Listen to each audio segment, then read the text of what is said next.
Family is often our first mirror, our first source of love, and sometimes our first experience of pain. The relationships we form within our family units can shape us profoundly, laying the foundation for emotional resilience or becoming a source of long-lasting emotional distress. These early connections influence how we see ourselves, how we connect with others, and how we cope with the world. In today's video, we'll take a trauma-informed look at how family relationships impact mental health. We'll explore the patterns, pain points, sources of support, and most importantly, the paths toward healing. The power and complexity of family bonds. From the moment we're born, our family relationships give us our first lessons in trust, safety, and love. Through everyday interactions, big and small, we learn who we are and how we fit in the world. Studies show that growing up in a safe and supportive environment helps us develop emotional regulation, secure attachments, and healthy social confidence. But not all family dynamics are positive. What feels nurturing to one child might feel overwhelming or neglectful to another. Sometimes, family is a place of safety. Other times, it's a source of fear or confusion.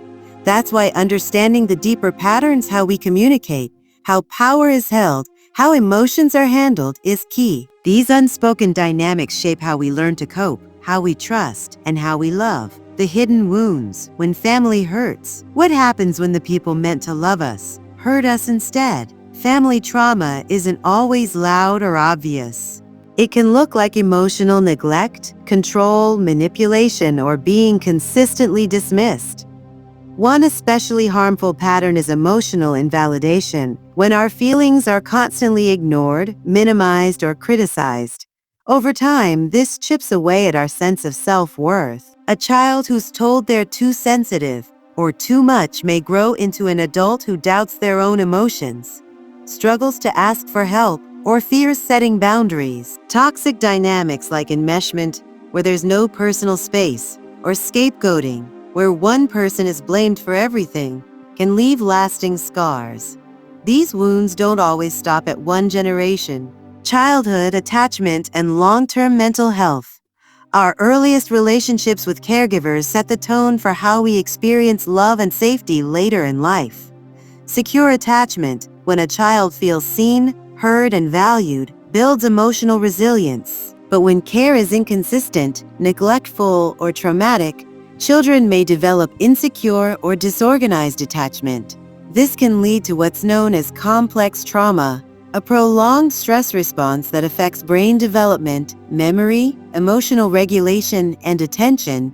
It might show up as chronic anxiety, people-pleasing, emotional numbness, or a constant need to avoid conflict. And unless we address these patterns, they follow us into adulthood, affecting relationships, careers, parenting, and even physical health. Understanding this helps us approach mental health with compassion, not judgment. Supportive families and mental wellness. When families offer emotional support, open communication, and clear, respectful boundaries, they become a buffer against life's challenges. Simple acts like shared meals, storytelling, celebrating milestones, build connection and resilience, especially during hard transitions. And family doesn't always mean biological. Chosen families, mentors, foster parents, all can provide the emotional safety and consistency we need. It's the quality of the relationship that matters most. Breaking patterns, healing from family trauma. Healing family trauma is not about blame. It's about truth. It starts with recognizing pain and making intentional choices to respond differently. That may mean setting boundaries, limiting certain conversations, reducing contact, or even going no contact when needed. Therapeutic tools like internal family systems can help you understand your emotional story without being defined by it. If there's mutual willingness, family therapy can help. But sometimes, the safest path is individual healing. TAC Healing Rise created a trauma-informed resource called the Bridging Families Companion Workbook. It gently guides families through emotional exercises, reflections, and communication tools, offering practical support for resilience and repair. It's not just a workbook. It's a doorway into community-rooted healing. The role of community and cultural context. Family doesn't exist in a vacuum. Cultural expectations, historical trauma, systemic oppression, and even stigma around mental health all influence how families operate. Healing often requires more than personal effort, it needs community. This is where community-based trauma-informed care becomes essential. We need spaces where people can feel seen, heard, and held. Through culturally responsive support networks, peer groups, and local programs, we can build collective healing that goes beyond the individual, setting boundaries and reclaiming self. For many, the journey begins with boundaries. Boundaries aren't about pushing people away. They're about creating safety and clarity.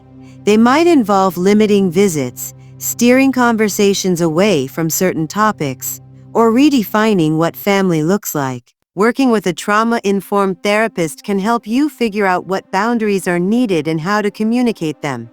Healing also means grieving what you didn't receive and gently reparenting yourself with compassion, patience, and care. With strong boundaries, we create space to grow, to reconnect, and to protect our peace. Conclusion: moving forward with compassion and clarity, families can change, patterns can be broken. With support, individuals can heal deeply enough to offer something new to the next generation. Healing family wounds is sacred work. It's about choosing presence over perfection and empathy over silence. TAC Healing Rise reminds us, healing is not the responsibility of one person, it's a shared journey. Their workbooks and trauma-informed trainings offer real, tangible tools to help families begin again, with understanding, with care, and with hope. You don't need to wait for your family to change in order to begin your healing, and you don't have to do it alone. If this video spoke to you, give it a like, share it with someone who needs to hear it, and subscribe for more trauma-informed insights. And if you're ready to explore deeper healing in your work or your life, check out the resources from TAC Healing Rise, linked below. Take care of yourself. You are worthy of healing, connection, and peace.